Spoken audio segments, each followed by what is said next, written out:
C'est par le chantier d'aménagement et de bitumage de la section urbaine de la RN1, sortie vers Dosso et des rocades nord et sud, que le ministre de l'Équipement et des Infrastructures a entamé sa série de visites de ce mercredi 29 octobre 2025.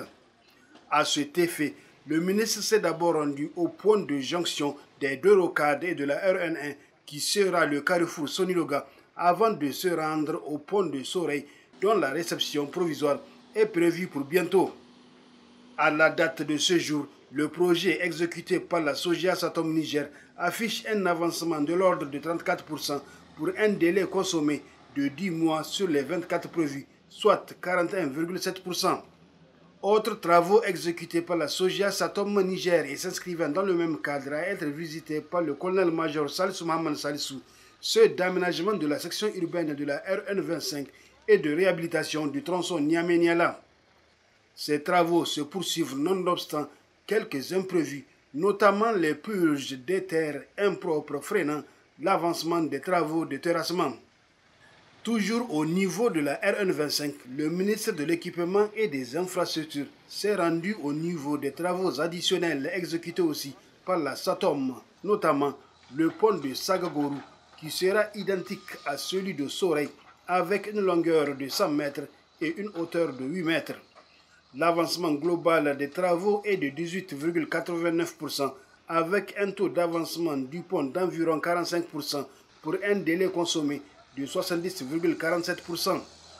Le colonel-major Salissou Mahaman Salissou a bouclé sa série de visites par les travaux de remise en état de la route Niamey-Baleyara-Loga, dont le maître d'ouvrage est l'agence de maîtrise d'ouvrage déléguée de l'entretien routier AMODER sur financement du fonds d'entretien routier FER. C'est à l'entreprise Morey BTP qu'on a confié les travaux. Le projet s'étend sur une longueur totale de 135 km à partir de Niamey sur la RN25 jusqu'à Baleyara, long de 95 km, ensuite continue sur la RN23 jusqu'à Loga. Il consiste au traitement des nids de poules et reprise de la couche de base sur les parties trop dégradées, 8 km, et de la couche de roulement en revêtement bicouche sur les 7 mètres de largeur et sur une longueur de 125 km, à la protection et curage des ouvrages hydrauliques et dégagement de la visibilité par le coupage de la végétation. Les travaux que le ministre de l'Équipement et des Infrastructures a très bien appréciés sont à un taux d'avancement de 64% contre 76% de délai consommé. Le colonel-major Salissou Mahaman Salissou s'est d'ailleurs rendu à l'usine de concassage de gravier de l'entreprise Morey BTP où il a été agréablement surpris en découvrant à l'endroit une centrale d'arrobage de grande capacité, ce qui facilite à cette société l'exécution des travaux confiés à elle. Le ministre de l'Équipement et des Infrastructures a salué et encouragé le PDG de l'entreprise Morey pour ses initiatives louables.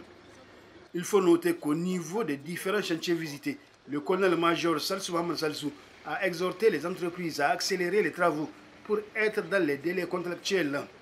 Les autorités de la refondation accordent en effet un intérêt particulier au secteur routier.